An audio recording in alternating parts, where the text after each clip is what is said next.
Clément Pargnin, on va s'intéresser maintenant à votre livre, dont je rappelle le titre La République du foot, pas le même parti mais la même passion, coécrit avec Jean-Baptiste Guégan, spécialiste par ailleurs de géopolitique du sport. Exactement. C'est publié aux éditions Amphora. Est-ce que le foot a aujourd'hui meilleure presse auprès des politiques que dans le passé ? Disons que le foot a plus d'importance, il est plus médiatisé, on en parle plus dans la société, dans les journaux, il y a des émissions consacrées à ça, ici ça en est une. Donc de facto ça devient un fait social et un fait tout court plus important socialement. Donc effectivement les politiques sont obligés de s'en mêler, de s'y intéresser à peu près. Et là, c'est de manière pragmatique aussi, pour essayer de capter une partie de... C'est aussi une question générationnelle, c'est-à-dire que les politiques aujourd'hui ont grandi... pour les plus âgés avec les Verts, pour les plus jeunes avec l'OM, avec le PSG, etc. Donc, ils sont comme nous, comme toi, comme moi. Ils ont été jeunes, ils ont été fans, ils ont été au stade. Donc, personnellement, ils ont aussi une attache à certains clubs, ce que les politiques d'antan avaient moins, parce que le foot n'existait pas ou peu, quoi. Alors on a vu un exemple en Italie avec Berlusconi qui a fait de la politique et qui a été un grand dirigeant de football au Milan AC à partir du milieu, la deuxième partie des années 80. Il n'y a pas forcément d'exemple Tapi en France, si ce n'est Tapi. Alors on a beaucoup évoqué, on va en parler tout à l'heure. Borloo. Nicolas Sarkozy, mais alors Borloo, c'est vrai que j'ai pas pensé à Borloo. Le Noël Le Graët, je sais pas s'il avait pas une fonction locale à Guingamp, il me semble. Peut-être pas. Peut-être raison, j'ai pas envie de dire le quand même. Ouais. Est-ce que certains, alors tu cites le cas argentin. Mauricio Macri. Voilà, le président de Boca Juniors qui est devenu ensuite président du pays. Est-ce que, pour parler de Sarkozy, est-ce que c'est quelque chose qui a vraiment existé, cette piste qu'il devienne un jour le président du Paris Saint-Germain ? Moi, je pense pas. Je pense que ça n'a jamais existé. D'après ce qu'on sait des entretiens qu'on a fait et des documentations qu'on a pu recueillir, c'était plutôt un fantasme, plus qu'un fantasme qu'autre chose. Déjà parce que Sarkozy, la stature d'un chef d'État, était président de la République. Il est tenté de revenir en politique. Le connaissant, ça nous paraît très bizarre, bien qu'il soit très passionné du PSG, le voir un peu se rabaisser à président de club. Par ailleurs, il a eu un rôle très important dans le rachat du club par les Qataris, mais les Qataris ont à cœur de mettre un Qatari, de quelqu'un de chez eux, de leur pays, à la tête du PSG pour l'image et tout ce que ça renvoie. Donc c'est pour ça que Nasser Al-Khelaifi aussi n'a pas bougé, parce que je pense qu'ils auraient eu beaucoup d'idées, notamment Jean-Claude Blanc à la place de Nasser Al-Khelaifi, mais c'est important qu'il y ait une incarnation pour leur projet, pour leur stratégie d'image, en ayant quelqu'un de local à la tête du PSG. Alex, Benjamin, vous auriez rêvé de voir Nicolas Sarkozy devenir président du PSG ? Non, c'est pas crédible. Comme tu l'as dit, c'est un ancien chef d'État, il a rien à faire président du Paris Saint-Germain. Il a très bien fait ce qu'il avait à faire quand il était président de la République, c'est-à-dire ramener les Qataris au capital du Paris Saint-Germain. Et heureusement qu'il l'a fait, parce que sinon c'est compliqué à l'époque. On n'en serait pas là, on n'aurait pas été éliminé en 8e de finale de Ligue des Champions. Il est lourd.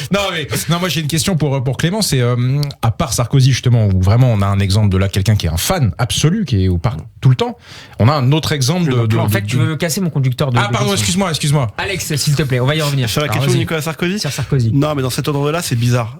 Ça aurait été plutôt cohérent qu'il commence par être président d'un club de football. C'est ce que Macri, alors c'est ce qui est arrivé à Mauricio Macri, c'est qu'il a été président de Boca Juniors et après il est devenu président argentin. D'ailleurs, Macri avait lancé la petite question à Emmanuel Macron quand Macron était en Argentine. Je veux pas casser ton conducteur. Vas-y. Toi, tu peux. Et Macron n'avait pas écarté l'idée. Macron n'est pas autant fan que Sarko que Macri, mais il est supporter de l'OM et il n'a pas écarté l'idée d'un jour être président de l'Olympique de Marseille. Clément, tu rappelles bien avec Jean-Baptiste Guégan que les premiers présidents de la 5e République n'étaient pas des adeptes du foot, que ce soit le général de Gaulle, Pompidou, voire même Giscard d'Estaing, même si on a ces images en tête de Giscard en short. Bon, c'était pas un grand footballeur et c'était pas un grand fan de foot, même s'il a compris que le football était, comme tu le disais, un fait social et donc il y avait intérêt à envoyer quelques petites cartes postales. Disons que, alors, ça rejoint un peu ce que je t'ai dit tout à l'heure, c'est qu'on en parlait beaucoup moins. Le foot, dans les années 50, 60, même 70, c'était plus un sport anglo-saxon. Quand on se souvient du rapport entre De Gaulle et l'Angleterre et la Grande-Bretagne, donc c'était pas trop d'actualité, entre guillemets, de s'intéresser au sport, au foot, de le mettre en avant. On en parlait moins. Il y avait certes les Jeux Olympiques. De Gaulle s'est beaucoup intéressé aux performances des Français aux Jeux Olympiques. Il était d'ailleurs assez déçu des résultats des Français. Pour lui, qui voyait une France grande, puissante, qui incarnait la puissance à l'Europe et au monde, voir des résultats assez déplorables, ça l'avait agacé. Il avait d'ailleurs demandé à ce qu'on change certaines choses dans la formation de nos sportifs. Mais à part ça, que ce soit Giscard, Pompidou, De Gaulle, même Mitterrand. Ça évolue un peu avec Mitterrand. Ça évolue un petit peu avec Mitterrand, ça évolue surtout avec Chirac. Je pense qu'on va y revenir, mais c'est lui qui comprend là on parle du football à proprement parler, c'est lui qui comprend l'importance, l'intérêt. Et aussi, dans les années 90, le foot prend une importance tout autre en France. Hein. Il y a l'OM, la bataille OM-PSG, le Classico, Bernard Tapie et Marseille, le PSG de Canal+. Et c'est là que le foot prend une dimension et devient beaucoup plus populaire. Même si Jacques Chirac, en tant que maire de Paris, a souvent, c'est l'un d'une personne que tu interroges dans le livre qui te rappelle, je sais plus si c'est Jean-François Lamour ou pas, c'est ça, qui te rappelle qui nous rappelle, les lecteurs aussi, que Jacques Chirac considérait le PSG comme plutôt un problème. Oui, alors sa fille, pour ses supporters. Sa fille Claude lui disait de ne pas y aller. Non, qu'il avait aucun intérêt à aller au Parc des Princes, que voilà, ça lui apporterait rien électoralement et en termes de popularité. Il y a été quelques fois, j'ai le souvenir d'une défaite contre la Juve en Coupe d'Europe où il va dans le vestiaire, il dit au garçon. 93 ou 94, je pense. J'ai pas je pense. Il dit aux garçons, il dit aux garçons comme il les appelle, voilà les garçons, vous avez tout donné, etc. C'est bien. Mais dans le PSG, voilà, ça n'a jamais été un argument pour lui de campagne et ça n'a jamais non plus été un centre d'intérêt parce que voilà, ça aurait pu être aussi un intérêt personnel. Le foot, il y connaît rien, il s'y intéresse pas. Si jamais d'ailleurs... ça bouge en fait avec France 98. Ça bouge. Alors, il devient pas passionné de foot, attention, hein, ça devient pas du jour au lendemain un passionné de foot, mais il comprend que l'événement est important, il comprend... il fait aussi, il noue un lien avec cette équipe de France. Il faut savoir qu'en 97... un an avant la Coupe du Monde, personne ne croit à l'équipe de France. Tout le monde défonce Aimé Jacquet, on pense au journal L'Équipe évidemment. La France n'est pas du tout favori. Et lui, il se rend au Stade de France, France-Espagne en 97. Et en repartant c'est l'inauguration du Stade de France. L'inauguration du Stade de France. Et en repartant, il dit à ses équipes, notamment Jean-François Lamour, il dit, ce serait bien qu'on garde contact avec ce groupe. Je les sens bien. Il descend dans le vestiaire, il discute un peu avec Deschamps, un peu avec Jacquet, il en connaît aucun. Et il dit, ce serait bien qu'on garde contact. J'aimerais bien les voir une fois par mois. Allez de temps en temps, vous aussi, à Clairefontaine. Je les sens bien. Et lui arrive à nouer un lien avec cette équipe de France à laquelle personne ne croit, jusqu'à ce trophée, cette victoire en 98 et ces images. Et au final, il a réussi à nouer une complicité qu'il poursuivra et en 2000 et en 2006 avec le mondial et la défaite en finale. Et on va écouter Jacques Chirac après la victoire des Bleus face à l'Italie. Nous sommes en quart de finale. Et c'est le joueur italien qui la met sur la... Di Biagio. Il va nous mettre une mine, c'est ça, hein? Sur la barre. Sur la barre. C'est vraiment le bonheur après le stress total. Nous avons fait un superbe match et on le méritait, honnêtement. C'était le plus beau match que nous ayons fait. Et Barthez a été formidable, toute l'équipe a été extraordinaire. Aimé Jacquet avait raison, ce dont j'ai toujours été convaincu. Et maintenant que Nathalie Tauziat fasse la même chose demain. Alors moi je me souviens pas d'un grand match France-Italie. Non, c'était pourri. Et là on sent qu'il est bien les notes. Hein. Barthez, l'équipe, Aimé Jacquet, tout est préparé. Nathalie Tauziat demain, je sais pas si. C'était Roland Garros, non? Non, c'était Wimbledon. Mais c'est bien, il a là-dessus. Là-dessus, il a été bon parce que c'est après, franchement, de nos 4 anciens présidents, c'est celui vraiment qui s'y intéressait moins et qui connaissait mais vraiment rien au foot. On l'a vu quand il dit la Coupe de France, la Coupe du Monde, quand il scande les noms. C'est incroyable. C'est magnifique. Et il a réussi à récupérer le foot, comme on dit dans le jargon, mais bien parce que ça l'a rendu sympathique, ça l'a rendu populaire aux yeux des gens. Et il a gagné, je crois, 2 points dans les sondages. Exactement. Et contrairement à Macron, il les a pas perdus tout de suite, lui. Donc effectivement, c'est. Et ce qui est intéressant, c'est qu'on est, et vous le rappelez bien avec Jean-Baptiste, on est en période de cohabitation. Lionel Jospin est à Matignon, il connaît beaucoup mieux le sport. Très bien le basket, bien aussi le foot et mieux en tout cas que Jacques Chirac. On va écouter justement Lionel Jospin qui justement un peu lui aussi instrumentalise un peu cette Coupe du Monde. Je suis un entraîneur-joueur, disons. Voilà. Et un mélange de Jacquet et de Zidane. Et vous rappelez cette phrase de Michel Platini sur Jospin et la différence entre Jospin et Chirac. Jospin aime le sport et Chirac les sportifs. C'est vrai, Chirac avait un vrai lien avec les sportifs. Il a toujours été étonnamment proche d'eux. C'est des personnes et des personnalités qu'il a toujours appréciées. Pour revenir à Jospin et Chirac, le pauvre Jospin qui connaissait vraiment le sport, lui, il en a pas du tout tiré profit. On pense notamment au France-Algérie, l'organisation de France-Algérie 2001, qui a fait très très mal à la gauche, qui a notamment contribué à l'arrivée de Jean-Marie Le Pen au second tour 8 mois plus tard. Alors que Chirac, lui, n'avait pas du tout, il était à l'Élysée tranquillement, ce match, ça le concernait pas, mais lui, par contre, il avait bien récupéré la Coupe du Monde 2 ans plus tôt. Alors, pour terminer sur Chirac, il y a une anecdote qui est absolument incroyable, qui concerne pas le foot. On est en 2003, et je vais te laisser la raconter, Clément, avec Eunice Barber, c'est un truc incroyable. Exactement. Alors, cette sportive arrive à l'Élysée. En fait, il y a un événement à l'Élysée. Il y a un événement à l'Élysée, Jean-Pierre. Jacques Chirac reçoit les sportifs. Et il arrive devant elle. Donc il arrive devant chaque sportif, il arrive devant elle, voilà, comment ça va et tout. Et elle se met à fondre en larmes. Elle se met à fondre en larmes et elle lui explique, voilà, à l'époque c'est la guerre au Sierra Leone. Et elle lui explique, voilà... c'est pendant les championnats du monde d'athlétisme. Voilà, ça va pas trop. Ma famille est bloquée là-bas. Mes parents ou ma sœur, je sais plus, sont bloqués là-bas. J'ai pas de nouvelles. Je sais pas comment ils vont, etc. Et là, Chirac dit à Jean-François Lamour et ses conseillers diplomatiques et sportifs de la faire monter dans son bureau et il réunit tout le monde. Donc immédiatement, il délaisse un peu la soirée et il dit à son conseiller diplomatique, appelez-moi l'ambassadeur au Sierra Leone. Et son conseiller tout gêné, il fait, Monsieur le Président, on n'a pas de conseiller là-bas, c'est la guerre, ils ont tous été rapatriés dans les pays voisins. Il dit, peu importe, appelez-moi notre ambassadeur le plus proche. Et il appelle son ambassadeur le plus proche et lui dit, vous m'envoyez tout de suite plusieurs véhicules et vous allez me chercher la famille de cette sportive en la ramenant en France.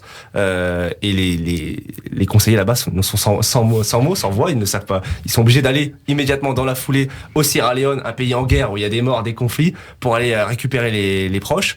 Et c'est vrai que quelques jours après, ils arrivent tous à Paris. Et c'est le lien, t'as raison, c'est l'anecdote qui symbolise le plus le lien entre Chirac et les sportifs. Parce que pour un président qui n'aime pas le sport, il y a eu énormément de considération pour ses athlètes. Lui qui était par ailleurs un grand fan de sumo. Il y a un changement de... Pardon. De sumo, oui. Ah d'accord. Et du Japon. Non, je crois que vous vouliez dire un truc. Et de manga aussi. Et de manga. Ouais. Il y a un changement de paradigme avec l'arrivée de Nicolas Sarkozy. Nicolas Sarkozy, on l'a évoqué tout à l'heure. Grand spécialiste de foot, grand fan du PSG. Et on l'a vu tous, je pense, un soir à la télé, à l'occasion, je crois que c'était le millième. Et puis, la millième édition de l'équipe du soir. On va écouter Nicolas Sarkozy qui avait ce soir-là un message à passer à Nasser. Là, j'ai un point de désaccord avec Nasser. Je profite pour lui dire, arrête de me mettre à côté des présidents de l'équipe visiteur. Pourquoi ? Parce que je dois rester de marbre à chaque fois qu'on marche un but. Alors à l'intérieur, ça boue et je fais comme ça, là. Non, excuse-moi. À Dijon, c'était pénible parce que 8 fois, j'ai dit au président de Dijon, qui est vraiment très sympathique, non mais c'est pas grave, vous savez, quand il joue comme ça, on peut rien faire. Le 8e, j'étais un peu sans argument. Justement. Nicolas Sarkozy, qui, à la différence de Jacques Chirac, n'a pas profité d'une période de l'équipe de France à faste. C'est ce qu'on raconte dans le bouquin, c'est que les deux présidents qui s'y connaissaient le plus ont eu les deux pires périodes en termes de foot et n'ont pas du tout pu le récupérer. Sarkozy, ça a été un fiasco parce que je parle de Sarkozy et Hollande. Sarkozy, avec Neissner. Ouais, Sarkozy, c'était un fiasco avec Neissner. On se souvient des propos de Bachelot à l'Assemblée, Thierry Henry qui a reçu, Caïd immature, Thierry Henry qui a reçu à l'Élysée. Enfin, c'est un fiasco total. Donc lui, pour le coup, c'est un vrai passionné. Il va au Parc des Princes depuis son jeune âge. C'est d'ailleurs le seul endroit où faut pas le déranger. Son téléphone est éteint. Voilà, on ne dérange pas Sarkozy quand il est au Parc des Princes. C'est su dans le milieu, tous ses proches le savent. Et ça, c'est clair, c'est gravé dans la roche. Pour ce qui est de la récupération politique, le pauvre, il a rien pu faire. Et Hollande, ça a été quand même Hollande. Il a fait une finale d'Euro. Ouais, mais alors Hollande, déjà avant l'Euro, il y avait rien. Faut savoir. Un peu la Coupe du Monde 2014, on va dire, c'était le début du renouveau. L'Euro intervient, je sais pas si vous vous souvenez, après une période très compliquée pour la France et les Français, les attentats. Et il attend beaucoup de cette finale qui peut à peu près redonner le sourire à la France. Et même ça, il la perd. Donc c'est compliqué, mais c'est vrai que elle aurait fait du bien. C'est ce que Manuel Valls me dit en longueur dans le livre. Elle était vraiment attendue d'un point de vue moral, psychologique et pour l'état du pays, parce que on sortait de périodes d'attentats assez importantes. Et d'ailleurs, même si la France avait gagné, il y a eu les attentats de Nice 2 semaines après, donc ça aurait été annulé. Et t'as raison, on parle de Manuel Valls, c'est vrai que Manuel grand Valls, passionné aussi, lui. Ouais, mais grand qui a fait passionné, l'aller-retour et qui s'était fait dézinguer, je crois, parce qu'il a fait l'aller-retour voir un match en Espagne. Comme Jean Castex hier, d'ailleurs. C'était pas pour aller voir un match, pour le coup. Non, mais Manuel Valls, je me rappelle qu'on avait dit qu'il était intervenu sur les choix je sais pas si c'est vrai, mais qu'il est intervenu sur les choix de Didier Deschamps, notamment concernant la situation de Karim Benzema. Non, en fait, je pense pas que ça soit vrai. En fait, ce qui s'est passé avec Manuel Valls, c'est que, alors déjà, Manuel Valls, c'est un vrai passionné de foot. Il s'y connaît vraiment, il va au New Camp depuis son jeune âge. Il a joué au foot très longtemps. Il allait au Parc des Princes quand il était jeune aussi. Il a toujours suivi le foot, c'est un vrai passionné, ça on peut pas lui retirer. Ce qui s'est passé, c'est que pendant l'affaire Benzema, donc il est Premier ministre, l'affaire Benzema, la sectape, et il est interviewé chez Europe 1, il me semble. Et une interview qui n'a rien à voir, ça dure 1 heure, je crois qu'il y a un dossier international très compliqué, il nous explique à l'époque, qui parle de toute plein de sujets pendant 1 heure, notamment de la guerre, je crois que on parlait de la Syrie à l'époque. Et à la fin, il y a une question sur Benzema qu'il n'avait pas du tout préparé. Ce qu'il nous confie dans le livre, il dit moi j'avais pas du tout anticipé celle-là. Et il sort une réponse des fagots comme ça, où je sais plus ce qu'il dit exactement, mais que les sportifs doivent être exemplaires, que s'ils ne le sont pas, ils doivent pas être appelés, etc. Et ça a pris une dimension pas possible. D'ailleurs, François Hollande a ordonné ensuite à ses ministres de ne plus se prononcer sur le sujet, de ne pas récupérer le sujet après cette déclaration de Manuel Valls. Mais François Hollande est un vrai fan de foot aussi. On passe maintenant au président sortant, Emmanuel Macron. On l'a vu à plusieurs reprises, on va les écouter. Alex aura un mot, je pense, à nous dire sur la question. On va d'abord écouter ce fameux échange avec McFly et Carlito. Kylian, j'annonçais la nouvelle à nos amis, à savoir que vous alliez quitter le PSG pour l'Olympique de Marseille. Impossible. Ça c'est beau. Yes. Yes. Oh j'ai mais par contre là j'ai... Non, il dit jamais. Impossible d'aller à Marseille. C'est pas dans notre ADN ça. Non, n'en faites pas trop non plus, Kylian. C'est un vrai fan de Marseille. C'est un vrai fan de l'OM, c'est générationnel. 93. Il est plus jeune, j'ai 93. D'ailleurs, lui, dans son bureau de campagne, dans son QG de campagne, il y a un gros cadre de Basile Boli et de sa tête contre le Milan derrière, à côté d'un maillot de l'équipe de France. Il l'a jamais caché. L'un de ses premiers déplacements quand il est élu en 2017, c'est à la commanderie avec Rudy Garcia pour ses vacances. Mais il fait une photo avec Sartic, avec Rudy Garcia à l'époque. On a vu dans le film de TF1 aussi qui s'agaçait quand l'OM perdait. On va écouter un petit morceau tout à l'heure. Voilà. C'est un vrai fan de l'OM. Il est moins connaisseur que ses deux prédécesseurs, faut dire la vérité. Eux, c'est vraiment des spécialistes, des cracks de sport et de foot. Lui, un peu moins. En revanche, il est vraiment supporter de l'OM. Il a moins profité du mondial en 2018 parce que déjà c'était pas en France. Parce que si on se souvient de cette photo qui est légendaire. Ouais, elle est légendaire. Mais ça a été annulé 2 jours après par la descente des Champs-Élysées en 20 minutes. Ouais. Qui n'est pas du tout passé dans l'opinion. C'est le début de l'affaire Benalla d'ailleurs. Voilà. Et ensuite il y a l'affaire Benalla qui a éclaté. Alors là vraiment ça a tout bousillé. Donc lui pour le coup il n'a pas eu de période profitable à ce niveau-là. Et par contre il a noué un vrai lien avec les joueurs de l'équipe de France, Thauvin, Mbappé, Didier Deschamps, et lui il est assez proche du groupe France. Emmanuel Macron, fan de l'OM et charrieur face à un supporter parisien, on l'écoute. C'est le maillot de qui? Payet. Bravo. Vous l'aimez bien, Payet? Oui. Tu veux que je le mette tout de suite? Oui. Mais je vais te dire... Il y a le micro, faut faire attention. Qu'est-ce que c'est cette petite étoile? C'est la Ligue des Champions. Ça te fait mal ça, Ruben? Ça viendra avec le temps. Emmanuel Macron au tableau sur C8. Alex, tu as travaillé sur cette émission. Je travaillais, c'était le premier numéro, j'étais responsable éditorial de l'émission et je me rappelle, on devait faire un cadeau à la fin de l'émission à Emmanuel Macron. Et moi, je l'avais suivi avant Emmanuel Macron quand il était ministre, quand je travaillais à Public Sénat, je le suivais.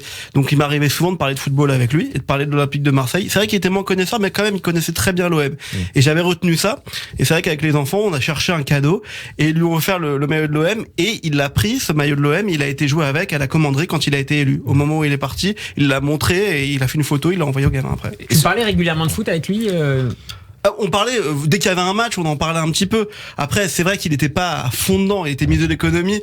C'était pas, en plus, l'OM n'était pas non plus très très fort à l'époque. Très honnêtement, il n'y avait pas de match en milieu de semaine en Ligue des Champions, je crois pas de mémoire.